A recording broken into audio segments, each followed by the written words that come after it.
सर्वमंगलमंगले शिवे सर्वार्थसाधके शरण्यत्र्यंबके गौरी नारायणी नमस्तुते। ओम जयंती मंगला काली भद्रकाली कपालिनी दुर्गा क्षमा शिवा धात्री स्वाहा स्वाधा नमस्तुते। नवमों अध्याय का कथा हिंदी में। दुर्गा सप्तशती का। मैं अर्धनारीश्वर के श्री विग्रह के निरंतर शरण लेता हूँ। उसका वर्ण बंधुक पुष्प और सुवर्ण के समान रक्त पित्त मिश्रित है। वह अपनी भुजाओं में सुंदर अक्षमाला, पाश, अंकुश और बरद मुद्रा धारण करता है।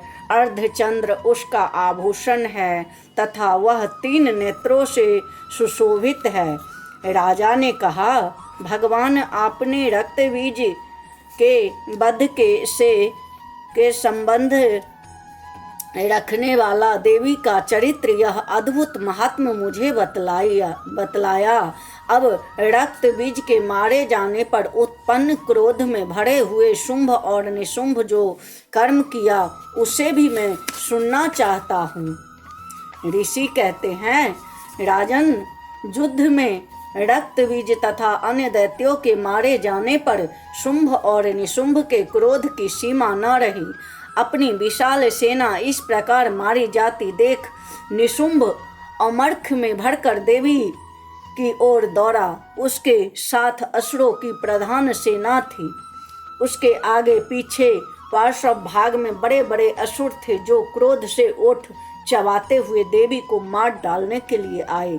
महापराक्रमी शुंभ भी अपनी सेना के साथ मातृगणों से युद्ध करके क्रोधवश चंडिका को मारने के लिए आ पहुंचा। तब देवी के साथ शुंभ और निशुंभ घोर संग्राम छिड़ गया। वे दैत्य दोनों मेघों की भांति बाणों की भयंकर वृष्टि कर रहे थे। उन दोनों की चलाए हुए बाणों का चंडिका ने अपने बाणों के समूह से तुरंत काट डाला और शस्त्रों की वर्षा करके उन दोनों दैत्य पतियों के अंगों में भी चोट पहुंचाई। निशुंभ ने तीखी तलवार और चमकती हुई ढाल लेकर देवी के श्रेष्ठ वाहन सिंह के मस्तक पर प्रहार किया। आपने अपने वाहन को चोट पहुंचाने पर देवी ने छुड़ नामक बाण से निशुंभ की श्रेष्ठ तलवार तुरंत ही काट डाली और उसकी ढाल को भी, जिसमें 8 चांद जड़े थे, खंड खंड कर दिया। ढाल और तलवार के कट जाने पर उस असुर ने शक्ति चलाई, किंतु सामने आने पर देवी ने चक्र से उसके भी 2 टुकड़े कर दिए। अब तो निशुंभ क्रोध से जल उठा और उस दानव ने देवी को मारने के लिए शूल उठाया, किंतु देवी ने समीप आने पर उसे भी मुक्के से मारकर चूर्ण कर दिया। तब उसने गदा घुमाकर चंडी के ऊपर चलाई, परंतु वह भी देवी के त्रिशूल से कटकर भस्म हो गई। तदंतर दैत्यराज निशुंभ को फरसा हाथ में लेकर आते देख देवी ने बाण समूहों से घायल कर धरती पर सुला दिया। उस भयंकर पराक्रमी भाई निशुंभ के धराशायी हो जाने पर शुंभ को बड़ा क्रोध हुआ और अंबिका के वध करने के लिए वह आगे बढ़ा। रथ पर बैठे बैठे हो उत्तम आयुधों से सुशोभित अपनी बड़ी बड़ी 8 अनुपम भुजाओं से समुच्चय आकाश को ढककर वह अद्भुत शोभा पाने लगे।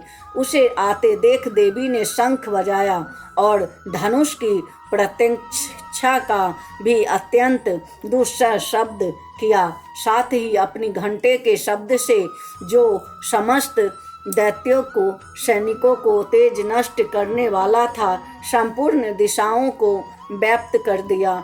तदंतर सिंह ने भी अपनी दहाड़ से, जिसे सुनकर बड़े बड़े गजराजों को महान मद दूर हो जाता है, आकाश, पृथ्वी और 10 दिशाओं को गुंजा दिया।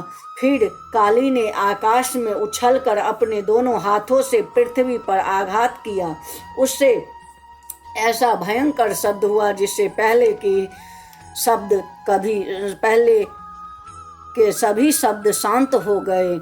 तत्पश्चात शिवदूती ने दैत्यों के लिए अमंगल जनक अट्टहास किया। इस शब्द को सुनकर समस्त असुर थरथरा उठे, किंतु शुंभ को बड़ा क्रोध हुआ। उस समय देवी ने जब शुंभ को लक्ष्य करके कहा, ओ दुरात्मन, खड़ा रह।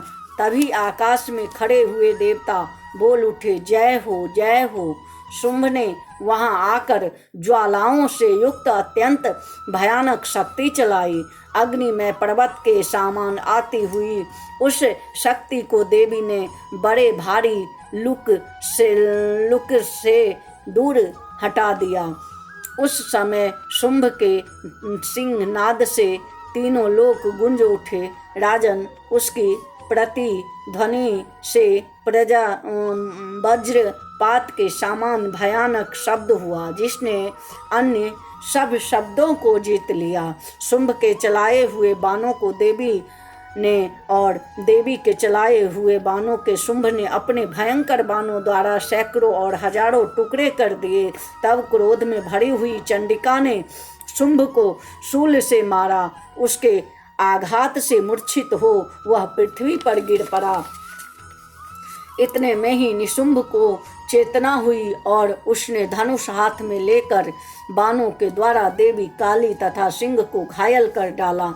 फिर उस दैत्यराज ने 10,000 बाहें बनाकर चक्रों के प्रहार से चंद्रिका को आच्छादित कर दिया।